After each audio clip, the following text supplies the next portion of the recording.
한국이 세계에 몰래 개발 중인 무기의 정체. 어두운 연구소 미사일 실루엣 영상. 지금 이 순간에도 한국 어딘가의 지하 연구소에서 세상에 단 한 번도 공개된 적 없는 무기가 만들어지고 있습니다. 방산 수출 급등 뉴스 클립 편집본. 2022년 러시아와 우크라이나 전쟁이 터지면서 전 세계가 한국을 다시 보기 시작했습니다. 폴란드는 K 전차 180대를 한 번에 계약했고 호주, 사우디, 루마니아까지 줄을 섰습니다. 한국 방산 수출은 불과 2년 만에 4배 이상 폭증했습니다. 그런데 이게 전부가 아닙니다. 수출도 못하는 무기가 있습니다. 너무 강력해서 혹은 너무 비밀스러워서 공개 자체가 허용되지 않는 무기들이 존재합니다. 오늘 저는 그 정체에 최대한 가까이 다가가 보겠습니다. 이 영상은 공개된 외신 보도와 전문가 분석을 기반으로 제작되었습니다. 왜 몰래인가? ADD 국방과학연구소 외관 자료 화면. 방산 기밀이란 무엇인가? 무기를 개발하는 데는 천문학적인 돈과 시간이 듭니다. 그런데 그 성능을 공개해버리면 어떻게 될까요? 적국은 즉시 대응책을 연구하기 시작합니다. 요격 시스템을 개발하거나 전파 방해 장치를 만들거나 전자전 기술로 무력화하는 방법을 찾아냅니다. 그래서 정말 핵심적인 무기일수록 베일에 쌓입니다. 공개된 무기는 이미 반쯤 무력화된 무기라는 말이 있을 정도입니다. ADD 한국의 비밀무기 공장. 국방과학연구소 ADD는 1970년 박정희 대통령 시절에 창설됐습니다. 당시 미국이 한국에서 군대를 철수하겠다고 통보하자 박정희는 결단을 내립니다. 우리 스스로 지킬 힘을 만들겠다. 그 이후 50년 넘는 세월 동안 ADD는 수천 명의 과학자들과 함께 묵묵히 연구를 이어왔습니다. 현재 ADD의 전체 연구 프로젝트 중 몇 개가 진행 중인지, 어떤 무기를 개발하고 있는지는 기밀 사항입니다. 그러나 가끔씩 해외 방산 전문지나 군사 분석 보고서를 통해 그 존재가 조금씩 새어나오곤 합니다. 오늘 우리가 따라갈 단서들이 바로 그것입니다. 의심되는 비밀 무기들. 극초음속 미사일 마하-5 요격 불가. 극초음속 미사일이란 마하-5, 즉 음속의 5배 이상으로 날아가는 미사일입니다. 서울에서 발사하면 평양까지 1분도 안 걸립니다. 문제는 기존 요격 시스템이 이걸 막을 수 없다는 것입니다. 현재 미국, 러시아, 중국은 극초음속 미사일을 실전 배치했거나 배치 단계에 있습니다. 한국은 어떨까요?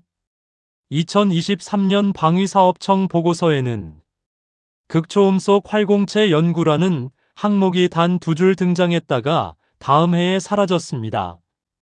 미국의 방산 전문 매체 디펜스 뉴스는 같은 해 한국이 독자 극초음속 기술 개발에 착수했다는 분석 기사를 내보냈습니다. 공식 확인은 없습니다. 그러나 정황은 충분합니다. 전자기 펄스 EMP 무기 총 한 발 안 쏘고 적을 마비시킨다. EMP는 강력한 전자기 펄스를 방출해서 반경 수십 킬로미터 내의 모든 전자장비를 한 번에 태워버립니다. 탱크도, 전투기도, 통신 시스템도, 심지어 핵미사일 발사 시스템도 EMP 앞에서는 그냥 고철 덩어리가 됩니다. 미국은 이미 AGM-86B에 EMP 탄두를 탑재한 버전을 개발했고, 이스라엘도 드론에 탑재하는 소형 EMP 장치 개발을 공식화했습니다. 한국은 아직 공식 발표가 없지만 ADD 내부의 전자전 전문 연구팀이 별도로 운영된다는 사실은 국방부 예산안 자료를 통해 간접 확인이 됩니다. 북한의 핵 지휘 통제망을 선제적으로 마비시킬 수 있는 수단, EMP는 한국이 가장 절실하게 필요로 하는 무기 중 하나입니다. 수중 드론 UUV 잠수함보다 싸고 탐지하기 더 어렵다. UUV, 즉 무인 수중 무기 체계는 최근 가장 뜨거운 방산 분야입니다. 러우 전쟁에서 우크라이나가 수중 드론으로 러시아 흑해함대를 괴롭히면서 전 세계 해군이 UUV 개발에 뛰어들었습니다. 한국은 삼면이 바다입니다. 북한 잠수함의 위협, 서해에서의 중국 해군 압박, 일본과의 독도 분쟁까지 수중 전력은 한국에게 특히 중요한 전장입니다.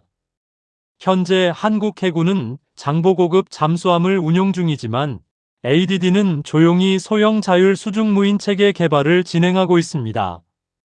이 드론은 기뢰 탐지, 정찰, 그리고 필요시 타격까지 가능한 바닷속의 스텔스 폭격기를 목표로 하고 있습니다.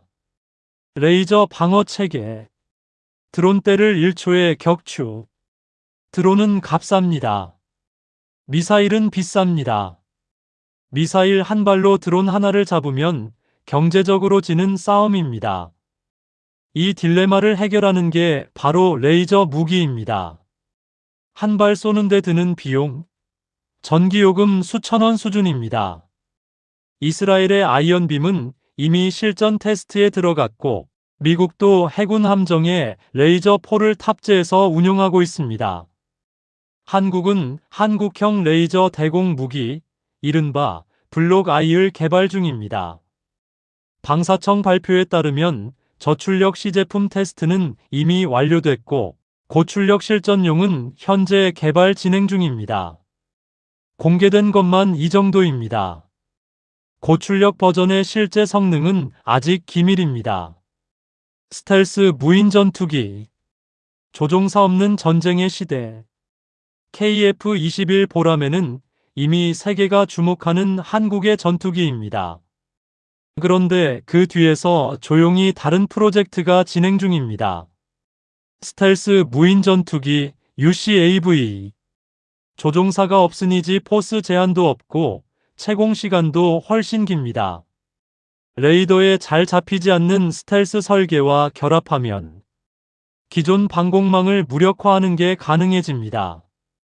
KAI와 ADD는 공동으로 무인기 연구를 진행 중이며 일부 외신은 한국형 무인 전투기 시제품이 이미 비행 테스트에 들어갔다는 미확인 보도를 내놓기도 했습니다.